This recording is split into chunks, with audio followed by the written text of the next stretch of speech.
Hi, everybody. My name is Kat, and welcome to the Power of Story.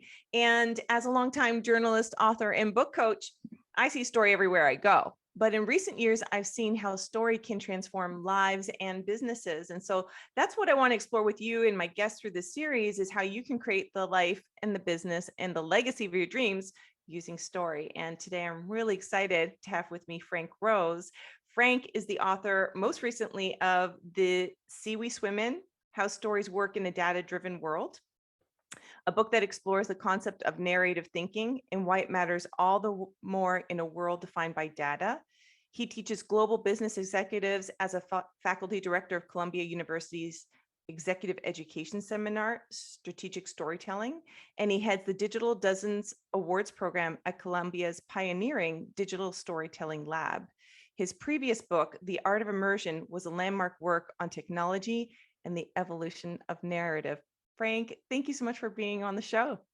Thank you, Kat. Great to be here. Thank you. So I have a first question. I'm kind of like struck because I'm like, I want to start here and it might sabotage everything because it might answer everything. But I'm going to start here anyway, because I really want to share with our audience today. You got a really cool background and a really cool history. And so I just want to share how you got your start covering bands like the Talking Heads and Blondie and the Ramones and the scene at CBGB's. P.S. I wanted to mention, I didn't mention before that I love your book covers. There's a real album art feel to them, which I think is really cool. And you've gone from that to writing for Wired magazine and exploring advances in story in your books. So I think you've got a keen sense of the punk rock evolution, or dare I say it, revolution in narrative and storytelling. And so this is a huge question. That's why I think it might ruin everything, but I'll ask it. What's been the most striking change you've witnessed over the years? That is a big question. Yes. No, I don't think it'll cover everything. I think it maybe will open stuff up, But I mean, there have been a huge number of changes, obviously. I think, perhaps not necessarily the biggest, but the most basic is the personal computer revolution, which happened in the 80s. And this was obviously launched by Apple Computer, by Steve Jobs and Steve Wozniak. And in particular, the Macintosh, which came out in 1984, or was introduced at least in 1984, was a failure at first because there was no software for it. Duh. But so there wasn't much you could do with it.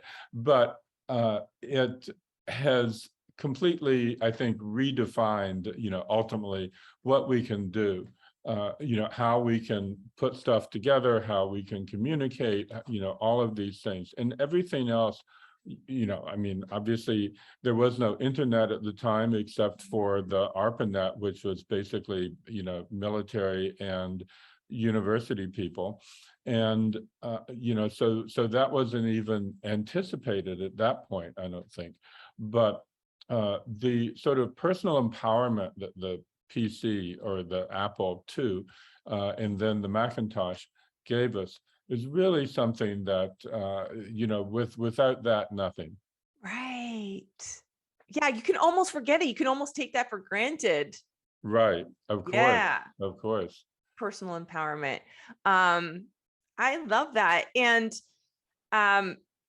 before this series, or maybe even before, my own personal journey in the past couple of years, like working in corporate and working with analytics teams, and how are we creating content based on the data we're given, it was pretty bleak.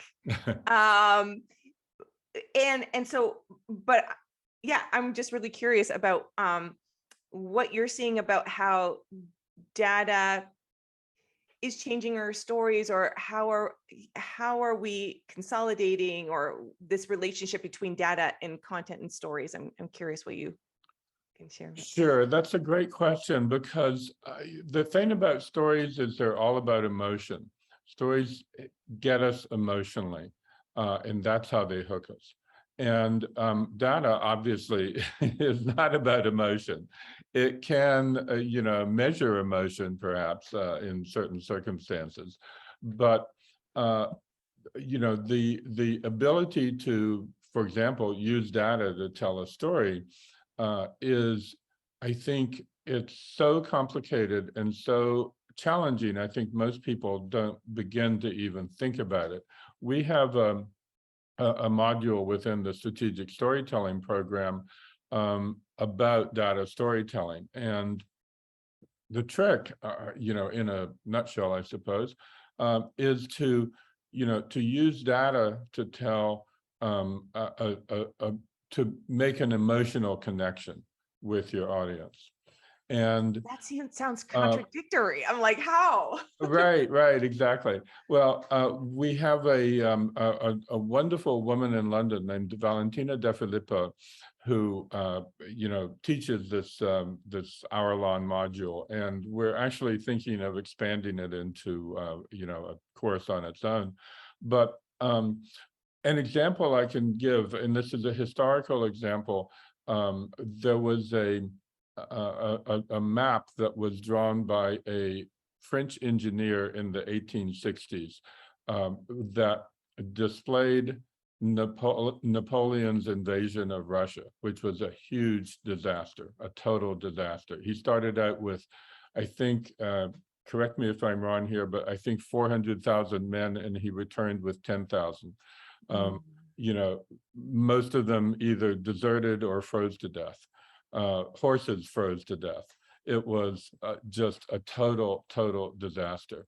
And what he did, I wish I had it here to show you, but what he did was, overlaid on the map was, a series of bars that represented the width of the bars represented a certain number of men that he had at that point.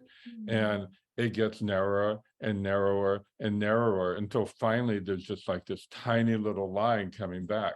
And it was called at the time the map that made men cry. Wow, that's wild.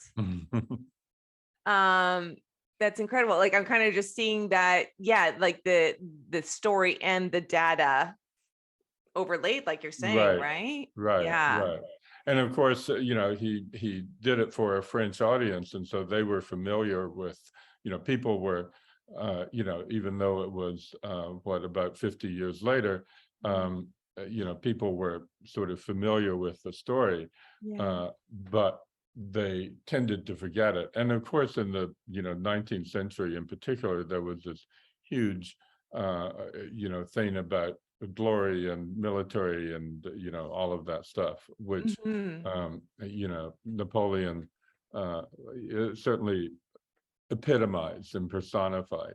And so it a lot of it was the background that people brought to this graphic, but it was a very, very powerful graphic, and if you knew anything about it, you could tell that. Yeah. I'm curious, like, where do you see things going? Is the story driving the data, or is the data driving the story? Like, who's leading? Who's driving the bus into the future? Right.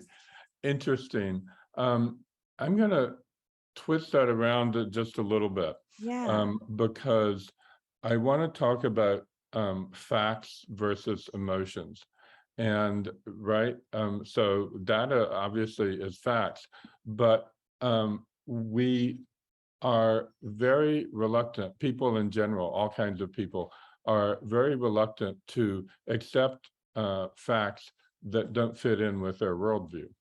And we're seeing that all over the place now. You see it in particularly obvious in politics, but elsewhere as well.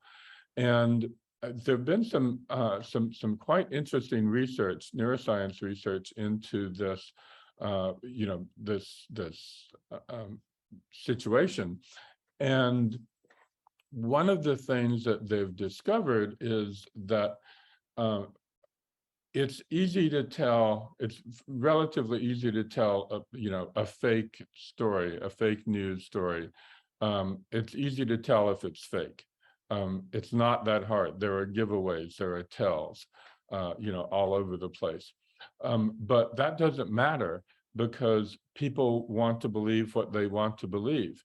And if a fake news story fits in with their belief system, which is to say, the story that they tell themselves about the world, Yeah. if a fake news story fits in with that, great, they'll adopt it. And if a real news story doesn't fit in with it, they'll wave it away. Yeah. Oh, that's so cool. It's terrible. It's ruining everything. Right, right, right. But that's just so fascinating to know.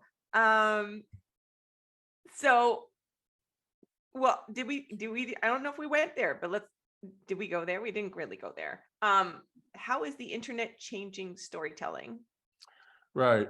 Well, that was a question I set out to address in the Art of Immersion. I had been a contributing editor at Wired magazine. It's sort of a euphemism for writer, and I had been doing that for about 10 years. I was working at the sort of intersection of media and technology, which meant literally anywhere from Hollywood to cell phones, which was great. I loved it.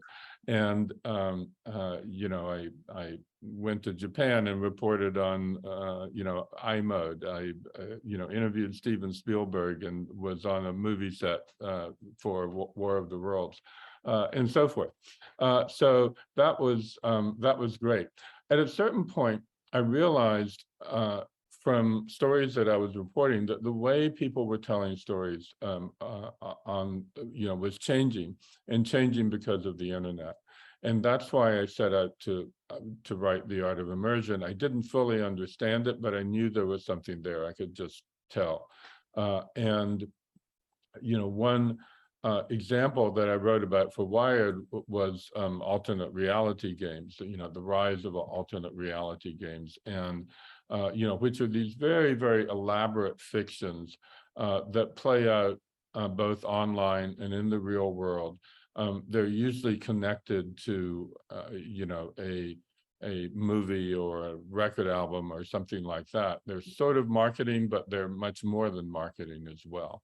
And and so I reported on that, and this was in particular, the story was about Trent Reznor's Year Zero album, which he released as a concept album. But how do you release a concept album when people don't buy albums, right? so he went to this outfit, this small outfit in Pasadena called 42 Entertainment, and they created this extraordinary experience for fans that played out over a period of months. But ultimately, what I realized when I was writing The Art of Immersion was that the internet was changing storytelling in certain ways. It was making it participatory. That's certainly what was happening with the Year Zero ARG, as they're called. It was making it participatory. It was making it immersive. You could immerse yourself in the story in different ways. Typically the idea of immersion before the internet was like, you'd be reading a book and you'd be on the train and you'd forget your stop, and because you were so lost in the book, right? But there's a new kind of immersion, which is all about participating. And so that's the thing about being participatory. And so what happens there is, you, in one way or another, you're called in to the story. You become part of the story. And the third characteristic is nonlinear, the rise of nonlinear storytelling. We've had nonlinear stories for a very long time, but until fairly recently, it was very much an avant-garde sort of thing. You would see a Kurosawa movie or something like that. But but Pulp Fiction in the early 90s, Quentin Tarantino's movie, sort of introduced a whole new way of watching movies that became, not the property of a sort of elite avant-garde, but everybody, anybody, in particular, younger people and people who were, into games. Mm. Because, and then you had, movies like Inception, and that, were really, more and more game-like. So, and that's another factor, game, Yeah. becoming game-like. As stories, not just movies, but as stories become more and more participatory, they also become more game-like. And that's, I think, what we're seeing with stuff like virtual reality. Mhm. You know, it turns out that it's very hard to get people to follow any kind of lengthy story, conventional storytelling using VR. But it does create a sort of, very much a you are there sensation. Oh, I And love that. so, Mm. if you can tell a story in a way that, really gives the audience some agency, some power to, change it to do something, then that's can be much more successful. Yeah. Yeah, just crazy. It's wild. Um, and which brings me to what you call, I think this is yours, is ecosystem of stories. So tell me about yeah, what is an ecosystem of stories? Right. So when I was writing the Sea We Swim In, I that book, as a brief aside, was created originally. It started as sort of a toolkit for people who were taking the executive education program at Columbia, the strategic storytelling program. I just wanted to, have a brief thing that kind of summarized, a handout that kind of summarized the whole, the lessons of the program.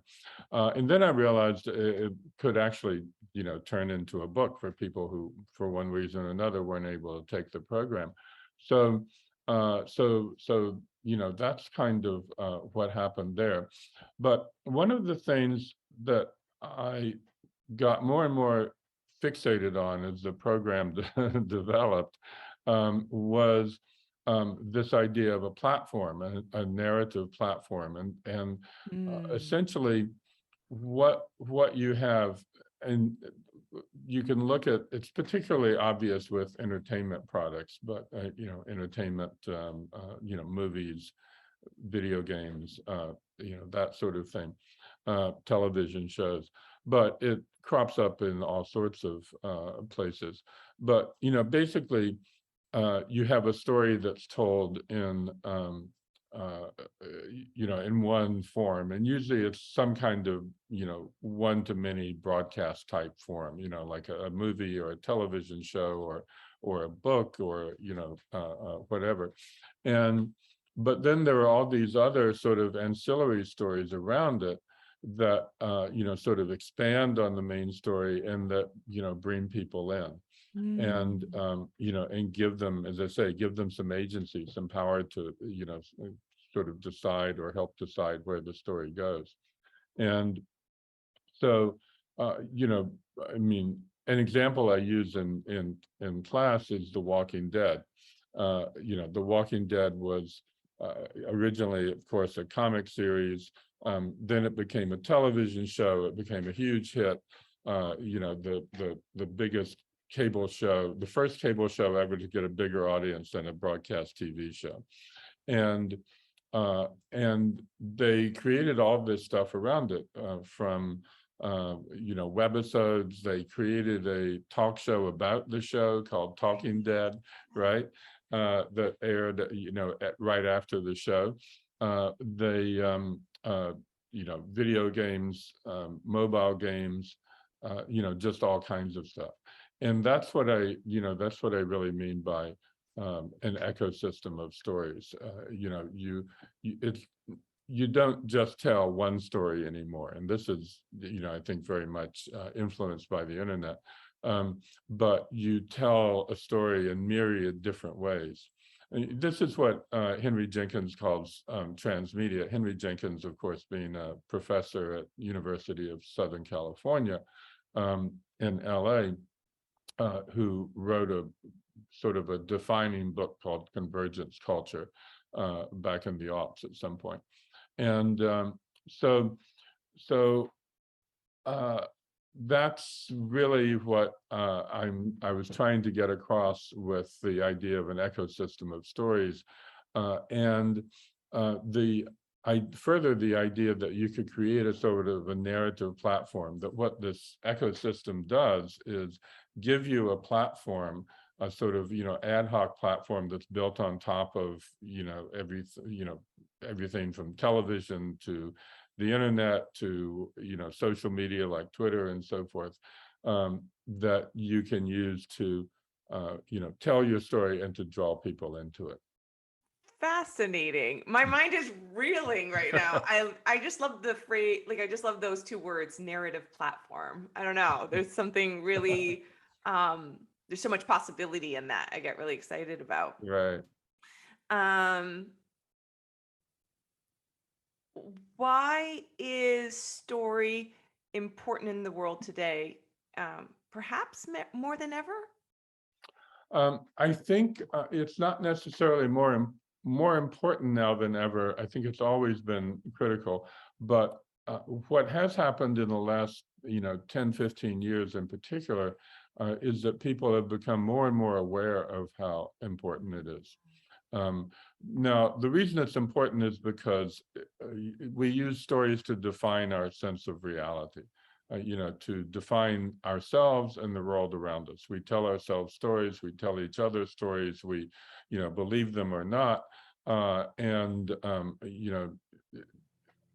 Usually we tend to accept them because stories are, if you give people a bunch of facts, there's sort of a built-in defense mechanism that comes up. It's like, and oh yeah, really? Are you are you sure?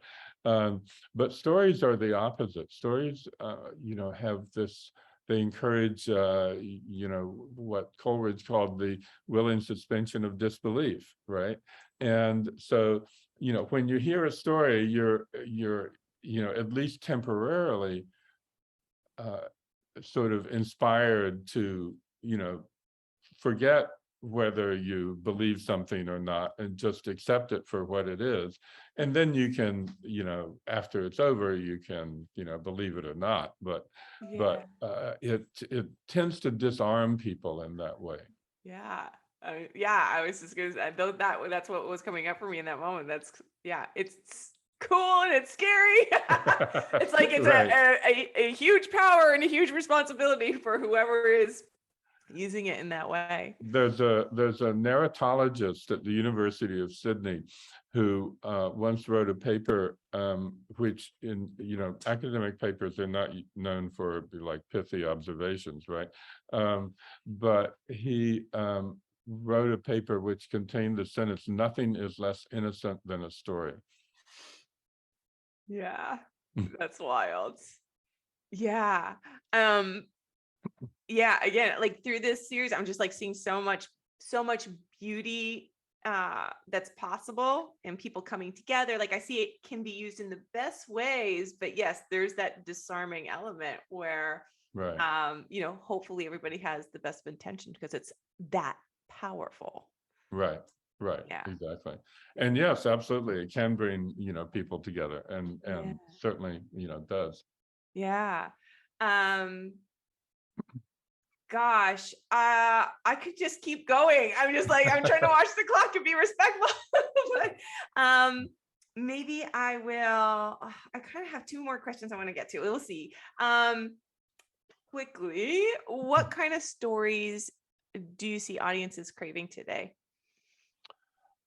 I see audiences craving for the kind of stories that they can really be involved in. That they, is this word agency keeps coming up, where you have some ability to change the story. When I was researching the Art of Immersion, this was back, I started in 2009. The book was published in 2011. And among the people that I interviewed were the showrunners of Lost, Damon Lindelof and Carlton Cuse. And that was, of course, a huge show at the time and a major phenomenon. And sort of a pop culture phenomenon. And I got a fair amount of time with them.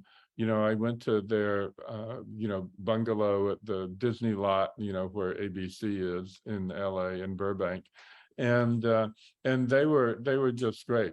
But one of the things they told me was that they get two very different and somewhat contradictory requests from fans. Questions from fans. And these are people who followed their fans very carefully. They went to, Comic-Con every year. They, engaged with audiences directly. And, they said, the first one is, do you know where the story is going? Because people want to be reassured that a story that's being told to them, like the people who are telling it, know what they're talking about and have some sense of where the story is going, where it's going to take them. And the other side of it was, the other question was, can we have a say in where it's going? I love it. So as they say, these are two contradictory impulses. But I think that is what the internet has. One of the main things that the internet is doing with storytelling is it's making it, it's making us want to, have a say in where any kind of story is going. And and that gets on to something like sports, right? When you go to a ball game or whatever, or you play a ball game, what happens becomes a story that you tell, right? Mhm. And so there's a real relationship there. Yeah. But these two contradictory impulses of wanting to know that the storyteller is in control and wanting to know at the same time that you as an audience member can have some control, that's a real balancing act. And that's, I think, what we're Yeah. balancing on right now, what anybody who's a professional storyteller has to Yeah. address. Oh, that is so cool and powerful and profound. I'm gonna stop it right there. Like pause. That was really oh, I love that. Thank you for sharing that. Um Before I let you go, is there anything else you want to share with our audience today? That's I think we covered most of it. We certainly covered a lot. Yeah. Um, I guess I just want to say that I've been a storyteller all my life, professionally, as a journalist. I started off in high school. I started as a journalist because it's kind of painful. I mean, I volunteered for the school paper, let's put it that way, because I was painfully shy, and I figured this would be an opportunity to talk to people, Yeah. and it worked. And it still is. That's been great. And I guess what I've been focusing on for the past 10 or 12 years is kind of meta stories, the idea of what's behind the story, how the stories work. And that's taken me to a whole new level, as they say. And it's totally fascinating. So I love talking about it. I love sharing this stuff. Yeah, thank you. Well, I know that my other experts in this interview series were raving about your book. So that's a must read for everybody. Again, it's The Sea We Swim In: How Stories Work in a Data-Driven World. And Frank, thank you for an incredible conversation today. Thank you for being here. Great. Thank you, Kat. Really Thank enjoyed you. it. Thank you. Well, everybody, stay tuned. There's a Power Story workshop on October 24th coming up, and more amazing interviews on the way. So stay tuned. Thank you, Frank, for being here, and we'll see y'all soon. Thanks. Great.